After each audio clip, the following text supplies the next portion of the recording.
முதல்வர் ஸ்டாலினின் வெளிநாடு பயணத்தில் என்ன நடக்கிறது என்று தெரியாமல் செய்தித்துறை அதிகாரிகள் தவித்து வருகிறார். அமைச்சர் மு.க.ஸ்டாலின் ரத்னமணி மாறிய டிஎன் ரைசிங் யூரோப்பியன் டூர் மூலம் ஜெர்மனியில் மொத்தம் 15,516 கோடி முதலீடுகளை ஈர்த்துள்ளார். இது 17,600க்கும் மேற்பட்ட வேலைவாய்ப்புகளை உருவாக்கும். 17,613 வேலைவாய்ப்புகள் என்று எதிர்பார்க்கப்படுகிறது. இந்தியா ஒப்பந்தத்தின் வழியாக பொருளாதார தரிசனமான டிஎன் ரைசிங் உத்தியோகம் பலதரப்பட்ட துறைகளில் விதவிதமாக எம்ஓகளை உறுதி செய்துள்ளது.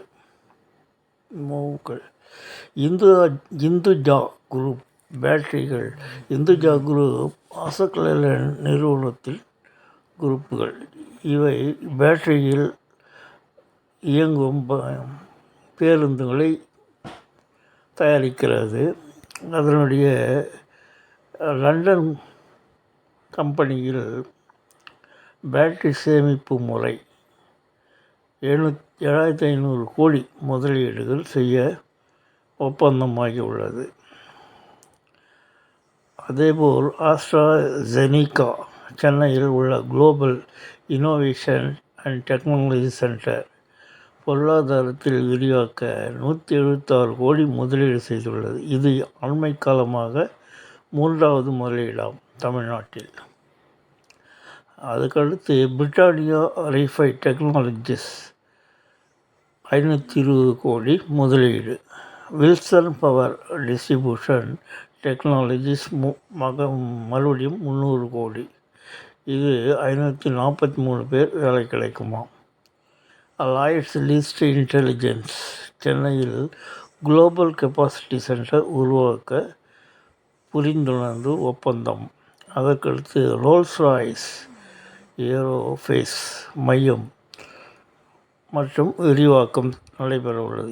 ஸ்டாலின் லண்டனில் கிரேட் தமிழ் ட்ரீம் சந்திப்பில் தமிழர்களுடன் உரையாற்றினார்.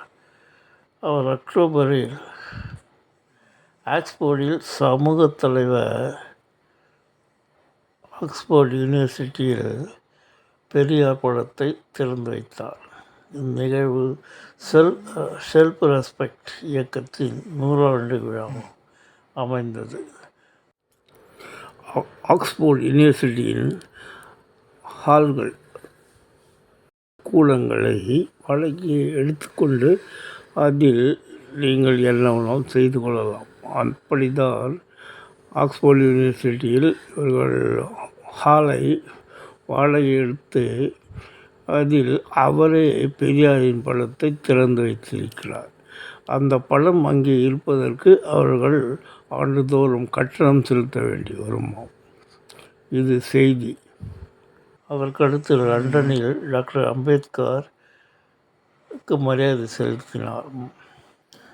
இங்கிலாந்தில் பென்னி குயிக் குழுமத்தினர் சந்தித்த புகைப்படத்தை முதலமைச்சர் மு.க.ஸ்டாலின் தனது எக்ஸ் பக்கத்தில் பதிவு செய்துள்ளார். முன்னதாக பென் குயிக் சிலையை அவரது சொந்த ஊரான கேம்பிரில்லியில் நிறுவியதற்காக அவரது குடும்பத்தினர் நன்றி தெரிவித்ததாக அவர் கூறினார்.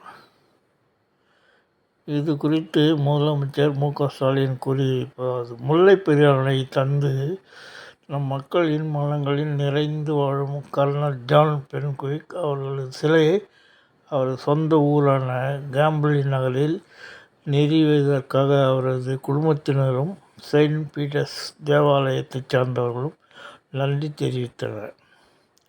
நேரில் அவர்கள் வைத்த கோரிக்கைகளையும் பரிசீலித்து நிறைவேற்றோம் என்று சொல்லுகிறார். வாழ்க ஜென்னி பென்குயிக் புகழ். தமிழகத்திற்கு முதலீடுகளை ஈர்ப்பதற்காக ஜெர்மனி மற்றும் பிரிட்டன் நாடுகளுக்கு முதல்வர் ஸ்டாலின் பயணம் மேற்கொண்டுள்ளார். கடந்த மாதம் 30ஆம் தேதி அவர் ஜெர்மனி புறப்பட்டுச் சென்றார். ஜெர்மனி திடீர் என்று ஏன் புறப்பட்டுச் சென்றார்?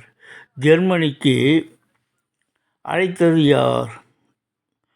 அல்லது இது அரசு முறை பயணம் என்றால் ஜெர்மனியின் குறிப்பாக ஜெர்மன் பிரிட்டன் ஏன் அவர் செல்ல வேண்டும்? இந்த சந்தேகங்கள் எல்லோருக்குமே இருக்கிறது. பொதுவாக ஒரு முதல்வர் வெளிநாடு சுற்றுப்பயணம் மேற்கொள்ளும்போது அவர்களுடன் ஒரு செய்தித்துறை சார்பில் யாராவது ஒரு அதிகாரி இருப்பார். வெளிநாடு பயணம் மேற்கொண்டால் ஒவ்வொரு நாளும் அவர் எங்கு செல்கிறார், யாரை சந்திக்கிறார் என்ற விவரங்களை அவர்கள் செய்தித்துறைக்கு அனுப்புவார்கள். அதே போன்று புறப்படுவதற்கு முன் வெளியிடப்படும். இம்முறை அவ்வாறு எதுவும் செய்யவில்லை. அவர் தனிப்பட்ட முறையில் தன்னிச்சையாக சென்றது போல் தெரிகிறது. ஒருவேளை அவர்கள் குடும்ப உறுப்பினர்கள் சேர்ந்து இவரை அங்கே வரவழைத்திருக்கலாமோ அல்லது அனுப்பி வைத்திருக்கிறார்களோ என்ற சந்தேகம் வருகிறது. ஃப்ரெண்ட்ஸ், உங்களுக்கு அந்த சந்தேகம் இருந்தால் கமெண்ட்ஸில் சொல்லுங்கள். தேங்க்ஸ் ஃபார் வாட்சிங்.